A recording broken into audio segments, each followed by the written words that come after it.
Sodium chloride അഥവാ കറിയുപ്പില്ലാത്ത ഭക്ഷണത്തിൻ്റെ സ്വാദ് അരോചകമാണ്. സോഡിയം ക്ലോറൈഡ് എന്ന രാസവസ്തുവിൻ്റെ ഉപയോഗം നിരവധിയാണ്.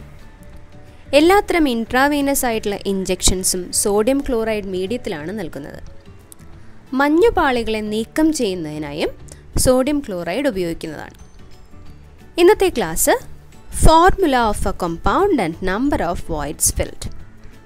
കഴിഞ്ഞ ക്ലാസ്സിൽ നമ്മൾ ഒക്ടാഹീഡ്രൽ വോയിഡ്സിനെ കുറിച്ചും ടെട്രാഹീഡ്രൽ വോയിഡ്സിനെ കുറിച്ചും പഠിച്ചിരുന്നു. 3 ഡയമെൻഷണൽ ക്ലോസ് പാക്കിങ്ങിൽ സെക്കൻഡ് ലെയർ പ്ലേസ് ചെയ്യുമ്പോഴാണ് നമുക്ക് ഈ 2 തരം വോയിഡുകളെയും കാണാൻ സാധിച്ചത്.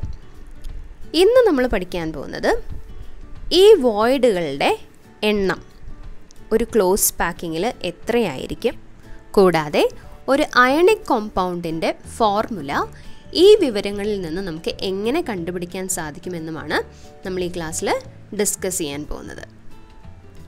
ചിത്രത്തിൽ നിങ്ങൾക്ക് ഒക്ടാഹീഡ്രൽ വോയിഡ്സും ടെട്രാഹീഡ്രൽ വോയിഡ്സും കാണാം. ഒരു ക്ലോസ് പാക്കിങ്ങിൽ എത്ര കോൺസ്റ്റിറ്റ്യൂവൻറ്റ് പാർട്ടിക്കിൾസ് ആ ക്ലോസ് പാക്കിങ്ങിൽ പങ്കെടുക്കുന്നുണ്ടോ അത്രയും തന്നെയായിരിക്കും അതിലുള്ള ഒക്ടാഹീഡ്രൽ വോയിഡ്സിൻ്റെ എണ്ണം. ഇനി ടെട്രാഹീഡ്രൽ വോയിഡ്സിൻ്റെ എണ്ണം കോൺസ്റ്റിറ്റ്യൂവൻറ്റ് പാർട്ടിക്കിൾസിൻ്റെ എണ്ണത്തിൻ്റെ ഇരട്ടിയായിരിക്കും. അതായത് ക്ലോസ് പാക്ക് ചെയ്യുന്ന കോൺസ്റ്റിറ്റ്യൂവൻറ്റ് പാർട്ടിക്കിൾസിൻ്റെ എണ്ണത്തിൻ്റെ ഇരട്ടിയായിരിക്കും ടെട്രാഹീഡ്രൽ വോയിഡ്സ്. ഇനി ഒരു അയണിക് കോമ്പൗണ്ടിൽ ക്ലോസ് പാക്ക് ചെയ്യുന്ന പാർട്ടിക്കിൾസ് മിക്കവാറും ആനയോൺസ് ആയിരിക്കും. വോയിഡ്സിലുള്ളത് കാറ്റയോൺസ് ആയിരിക്കും. കാരണം കാറ്റയോൺസ് ചെറിയ സൈസ് ആയിരിക്കും. അതുകൊണ്ട് വോയിഡ്സിൽ ഒക്യുപ്പൈ ചെയ്യുന്നത് കാറ്റയോൺസ് ആയിരിക്കും. ക്ലോസ് പാക്കിംഗ് ഫോം ചെയ്യുന്നത് ആനയോൺസ് ആയിരിക്കും. ഇനി ആനയോൺസ് എന്തുകൊണ്ടാണ് വലുതായതെന്നും കാറ്റയോൺസ് എന്തുകൊണ്ടാണ് ചെറുതായതെന്നും നമ്മൾ കഴിഞ്ഞ വർഷം പഠിച്ചിരുന്നു. പീരിയോഡിക് ക്ലാസിഫിക്കേഷൻ എന്ന ചാപ്റ്ററിൽ, 3ാമത്തെ ചാപ്റ്ററിൽ നമ്മൾ പഠിച്ചിരുന്നു. ഓർമ്മയില്ലാത്തവർക്ക് ഒന്നുകൂടെ വേണമെങ്കിൽ പറഞ്ഞുതരാം. നെഗറ്റീവ്ലി ചാർജ്ഡ് ആയിട്ടുള്ളത് കൊണ്ടാണ് ആനയോൺസിൻ്റെ സൈസ് കൂടുന്നത്. ഒരു ന്യൂട്രൽ ആറ്റത്തിൽ ഇലക്ട്രോൺസിൻ്റെയും പ്രോട്ടോൺസിൻ്റെയും എണ്ണം തുല്യമാണല്ലോ. എന്നാൽ അത് ആനയോൺ ആവുമ്പോൾ അതിനകത്ത് എക്സ്ട്രാ ഇലക്ട്രോൺസ് വരും. ഈ എക്സ്ട്രാ ഇലക്ട്രോൺസിൻ്റെ റിപ്പൾഷൻ കൊണ്ട് ആറ്റത്തിൻ്റെ സൈസ് കൂടും. ഇനി കാറ്റയോൺ ആണെങ്കിൽ ഇലക്ട്രോൺസ് ആറ്റത്തിൽ നിന്നും നഷ്ടപ്പെട്ട അവസ്ഥയാണ്. ഇപ്പോൾ ആറ്റം പോസിറ്റീവ്ലി ചാർജ്ഡ് ആയി ന്യൂക്ലിയർ ചാർജ് കൂടും. ഔട്ടർമോസ്റ്റ് ഷെൽസിനെ ന്യൂക്ലിയർ ഫോഴ്സ് ഉള്ളിലേക്ക് പിടിച്ചു വലിക്കും. ആറ്റത്തിൻ്റെ സൈസ് കുറയും. അങ്ങനെ കാറ്റയോൺ ചെറുതായിരിക്കും. ഇനി തീരെ ചെറുതാണ് കാറ്റയോൺ എങ്കിൽ ടെട്രാഹീഡ്രൽ വോയിഡ്സിലായിരിക്കും ഉണ്ടാവുക. കുറച്ചുകൂടെ വലുതാണെങ്കിൽ ഒക്ടാഹീഡ്രൽ വോയിഡ്സ് ആയിരിക്കും ഒക്യുപ്പൈ ചെയ്യുക. ഇനി ഒരു കോമ്പൗണ്ടിൻ്റെ കെമിക്കൽ ഫോർമുല ഡിറ്റർമിൻ ചെയ്യുന്നത് ആ കോമ്പൗണ്ടിലെ ഒക്ടാഹീഡ്രൽ വോയിഡ്സിൻ്റെയും ടെട്രാഹീഡ്രൽ വോയിഡ്സിൻ്റെയും ഫ്രാക്ഷനാണ്. ഇനി നമുക്ക് പ്രോബ്ലംസിലേക്ക് കിടക്കാം. ആദ്യത്തെ problem, a compound is formed by 2 elements X and Y. ഒരു കോമ്പൗണ്ട് 2 എലമെൻറ്റ്സ് എക്സും വൈയും ചേർന്നിട്ട് ഉണ്ടായിരിക്കുന്നു. Atoms of the element Y as anions make CCP. ഇത് CCP ക്യൂബിക് ക്ലോസ് പാക്കിംഗ് ആണ്. ഈ ക്ലോസ് പാക്കിംഗ് ഫോം ചെയ്യുന്നത് എലമെൻറ്റ് വൈ ആണ്. ആനയോൺസ് വൈ ആണ്. And those of the element X as cations occupy all the octahedral voids. X എന്ന element ആണ് cation form ചെയ്യുന്നത്. ഈ എക്സ് എന്ന എലമെൻറ്റ്, അതായത് കാറ്റയോൺസ്, എല്ലാ ഒക്ടാഹീഡ്രൽ വോയിഡ്സും ഫിൽ ചെയ്തിട്ടുണ്ട്. വൈ എന്ന element anion close packing form ചെയ്യുന്നു. എക്സ് എന്ന എലമെൻറ്റ് കാറ്റയോൺ എല്ലാ ഒക്ടാഹീഡ്രൽ വോയിഡ്സും ഫിൽ ചെയ്തിരിക്കുന്നു. What is the formula of the compound? ഈ കോമ്പൗണ്ടിൻ്റെ ഫോർമുല എന്താണ്? ചോദ്യം നിങ്ങൾക്ക് വ്യക്തമായി എന്ന് വിചാരിക്കുന്നു.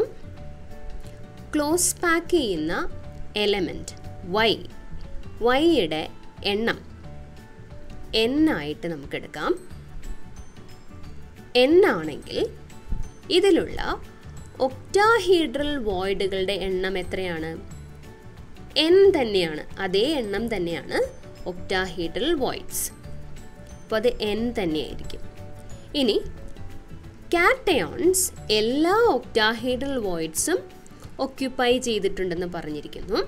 അപ്പോൾ കാറ്റയോൺസ് എക്സ് എന്ന എലമെൻറ്റിൻ്റെ എണ്ണവും എത്ര തന്നെയായിരിക്കും? n തന്നെയായിരിക്കും. X will be equal to n. ഇനി നമുക്ക് എക്സും വൈയും തമ്മിലുള്ള റേഷ്യോ എടുക്കാം. x/y എന്ന് പറയുന്നത് എത്രയാണ്? n/n. That is 1:1. അപ്പോൾ നമ്മുടെ കോമ്പൗണ്ടിൻ്റെ കെമിക്കൽ ഫോർമുല XY എന്ന് തന്നെ നമുക്ക് കിട്ടും. Y ആനയോൺ ആയതുകൊണ്ട് Y നമ്മൾ റൈറ്റ് സൈഡിൽ റെപ്രസെൻറ്റ് ചെയ്യുന്നു. എക്സ് കാറ്റയോൺ ആയതുകൊണ്ട് എക്സ് ലെഫ്റ്റ് സൈഡിൽ. ഇനി രണ്ടാമത്തെ problem. Atoms of the element B form HCP and those of the element A occupy 2/3 of tetrahedral voids. What is the formula of the compound formed by the elements A and B? അപ്പോൾ ചോദ്യം ഇതാണ്. Element B ആണ് HCP, hexagonal close packing form ചെയ്യുന്നത്. അപ്പോൾ ബിയുടെ എണ്ണം നമുക്ക് n ആയിട്ട് എടുക്കാം. ഇനി A എന്ന element occupies 2/3 of tetrahedral voids. ഇനി ടെട്രാഹീഡ്രൽ വോയിഡ്സ് എത്രയായിരിക്കും? ടെട്രാഹീഡ്രൽ വോയിഡ്സ് ട്വൈസ് ആയിരിക്കും. എത്ര ആറ്റംസ് ആണോ ക്ലോസ് പാക്കിങ്ങിലുള്ളത് അതിൻ്റെ ഇരട്ടി, അതായത് 2n ആയിരിക്കും ടെട്രാഹീഡ്രൽ വോയിഡ്സ്. 2n. ഇനി A എന്ന എലമെൻറ്റ് എല്ലാ ടെട്രാഹീഡ്രൽ വോയിഡ്സും ഫിൽ ചെയ്തിട്ടില്ല. 2/3 ഓഫ് ടെട്രാഹീഡ്രൽ വോയിഡ്സ് മാത്രമാണ് A എന്ന എലമെൻറ്റ് ഫിൽ ചെയ്തിരിക്കുന്നത്. അപ്പോൾ A will be 2/3 of 2n. 2/3 into 2n. ഇനി നമുക്ക് എയുടെയും ബിയുടെയും റേഷ്യോ എടുക്കാം.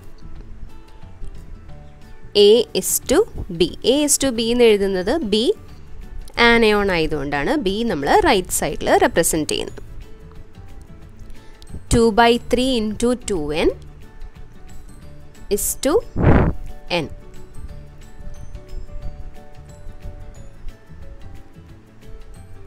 n ക്യാൻസൽ ചെയ്യാം. അപ്പോൾ നമുക്ക് 4/3 is to 1 എന്ന് കിട്ടും. That is 4:3. അപ്പോൾ കോമ്പൗണ്ടിൻ്റെ ഫോർമുല A4B3. നമുക്കൊന്നുകൂടെ നോക്കാം. Atoms of the element B എന്ന എലമെൻറ്റ് HCP എന്ന ക്ലോസ് പാക്കിംഗ് ഫോം ചെയ്യുന്നു. എലമെൻറ്റ് A ടെട്രാഹീഡ്രൽ വോയിഡ്സിൻ്റെ 3/2 ഭാഗം ഫിൽ ചെയ്യുന്നു, അതായത് 2/3 into 2n. എയുടെയും ബിയുടെയും റേഷ്യോ നമ്മൾ എടുക്കുന്നു. A/B. 2/3 into 2n is to n. അതായത് 4/3 is to 1, 4 is to 3. അങ്ങനെ കെമിക്കൽ കോമ്പൗണ്ടിൻ്റെ ഫോർമുല A4B3 എന്ന് നമുക്ക് കിട്ടും. കൺഫ്യൂഷൻ ഇല്ല എന്ന് തോന്നുന്നു. സിമ്പിളാണ്. എലമെൻസിൻ്റെ റേഷ്യോ എടുക്കുക, റേഷ്യോയിൽ നിന്ന് നമുക്ക് കെമിക്കൽ കോമ്പൗണ്ടിൻ്റെ ഫോർമുല കിട്ടും. ഇനി കുറച്ച് വ്യത്യസ്തമായിട്ടുള്ളൊരു പ്രോബ്ലമാണ്. An ionic compound crystallizes in FCC lattice in which A atoms occupy each corner of the cube and atom B occupy the centers of each face of the cube. Identify the formula of the compound. അപ്പോൾ ഇവിടെ നമുക്ക് tetrahedral വോയിഡ്സിൻ്റെയോ octahedral വോയിഡ്സിൻ്റെയോ എണ്ണം ഒന്നും തന്നിട്ടില്ല. ഒരു ionic compound FCC ലാറ്റിസിൽ crystallise ചെയ്യുന്നു മാത്രം പറഞ്ഞിട്ടുണ്ട്. FCC ലാറ്റിസ് എന്ന് പറഞ്ഞാൽ ഫേസ് സെൻറ്റേർഡ് ആയിട്ടുള്ള യൂണിറ്റ് സെല്ലാണ്. അതായത്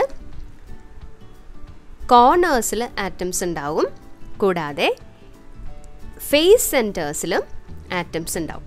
അപ്പോൾ ഇതിൽ നമുക്ക് തന്നിട്ടുണ്ട് A ആറ്റംസ് കോർണേഴ്സ് ഒക്യുപ്പൈ ചെയ്യുന്നു. ബി ആറ്റംസ് എല്ലാ ഫേസുകളുടെയും സെൻറ്ററിൽ ഒക്യുപ്പൈ ചെയ്യുന്നു. അപ്പോൾ ചിത്രത്തിൽ നമുക്ക് ഒരു ക്യൂബിക് യൂണിറ്റ് സെല്ല് കാണാം. ഇതിൽ നമുക്ക് എ ആറ്റംസിനെ 8 കോർണേഴ്സിലും റെപ്രസെൻറ്റ് ചെയ്യാം. ഇനി ബി ആറ്റംസ് ഫേസിൻ്റെ സെൻറ്ററിലാണ് ഒക്യുപ്പൈ ചെയ്യുന്നത്. ഫേസ് സെൻറ്ററിലാണ് ഒക്യുപ്പൈ ചെയ്യുന്നത്. ആദ്യം നമുക്ക് എ ആറ്റംസിൻ്റെ ഇഫക്റ്റീവ് നമ്പർ ഓഫ് പാർട്ടിക്കിൾസ് എത്രയാണെന്ന് നോക്കാം. FCC യൂണിറ്റ് സെല്ലിൽ പാർട്ടിക്കിൾസിൻ്റെ എണ്ണം കണക്കാക്കിയതുപോലെ നമുക്ക് ഈ പ്രോബ്ലം ചെയ്യാം. കോർണേഴ്സിൽ 8 കോർണേഴ്സിലും പാർട്ടിക്കിൾസ് ഉണ്ട്. അപ്പോൾ 8 × 1/8 = 1. അപ്പോൾ എ എന്ന ആറ്റംസിൻ്റെ എണ്ണം 1 മാത്രമാണ്. ഈ പർട്ടിക്കുലർ യൂണിറ്റ് സെല്ലിൽ 1 മാത്രമാണ്. കാരണം ഓരോ കോർണറിലും 1/8 പാർട്ടിക്കിളല്ലേ ഉള്ളൂ. അപ്പോൾ 8 കോർണേഴ്സ് ഉണ്ട്. അതുകൊണ്ട് 8 × 1/8 = 1. ഇനി ബി എന്ന പാർട്ടിക്കിൾ ഫേസ് സെൻറ്ററിൽ നമ്മളിപ്പോൾ ഒരു ബ്ലൂ കളേർഡായിട്ട് റെപ്രസെൻറ്റ് ചെയ്യുന്നുണ്ട്. നമ്മൾ ഒരു ഫേസ് മാത്രമേ ഇവിടെ കാണിക്കാൻ ഉദ്ദേശിക്കുന്നുള്ളൂ. എല്ലാ ഫേസിലും റെപ്രസെൻറ്റ് ചെയ്യുമ്പോൾ ചിലപ്പോൾ കൺഫ്യൂഷൻ വരും. നമ്മളിപ്പോൾ കാണിക്കുന്ന ഈ യൂണിറ്റ് സെല്ലിലെ ഫേസ് വേറൊരു യൂണിറ്റ് സെല്ലുമായിട്ട് ഷെയർ ചെയ്യുന്നുണ്ട്. 2 യൂണിറ്റ് സെല്ലാണ് ഒരു ഫേസ് ഷെയർ ചെയ്യുന്നത്. അപ്പോൾ നമ്മളിപ്പോൾ കാണിച്ചിരിക്കുന്ന ഈ പാർട്ടിക്കിളിൻ്റെ 1/2 മാത്രമാണ് നമ്മൾ ആദ്യം വരച്ച യൂണിറ്റ് സെല്ലിൽ ഉള്ളത്, ഇഫക്റ്റീവായിട്ട് ഉള്ളത്. അങ്ങനെ 6 ഫേസുകളുണ്ടല്ലോ. ഒരു ക്യൂബിക് യൂണിറ്റ് സെല്ലിൽ 6 ഫേസസ് ഉണ്ട്. അപ്പോൾ 6 × 1/2, 6 ഫേസിലും 1/2 പാർട്ടിക്കിളുണ്ട്. നമുക്ക് 3 എന്ന് കിട്ടും. ഇനി റേഷ്യോ എടുക്കാം. എ ആണ് കോർണറിലുള്ളത്, ബി ഫേസ് സെൻറ്റേഴ്സിലുണ്ട്. അപ്പോൾ A/B 1:3 ആണ് പാർട്ടിക്കിൾ റേഷ്യോ. അപ്പോൾ കോമ്പൗണ്ടിൻ്റെ ഫോർമുല AB3 എന്നാണ് നമുക്ക് കിട്ടുന്നത്. AB3 കോർണറിലൊന്നും ഫേസസിൽ നിന്ന് 3. AB3 ആണ് കോമ്പൗണ്ടിൻ്റെ കെമിക്കൽ ഫോർമുല. അപ്പോൾ ഇത്രയുമാണ് ഇന്നത്തെ ക്ലാസ്സിൽ നമുക്ക് പഠിക്കാനുള്ളത്. മനസ്സിലായെന്ന് വിചാരിക്കുന്നു. നന്ദി.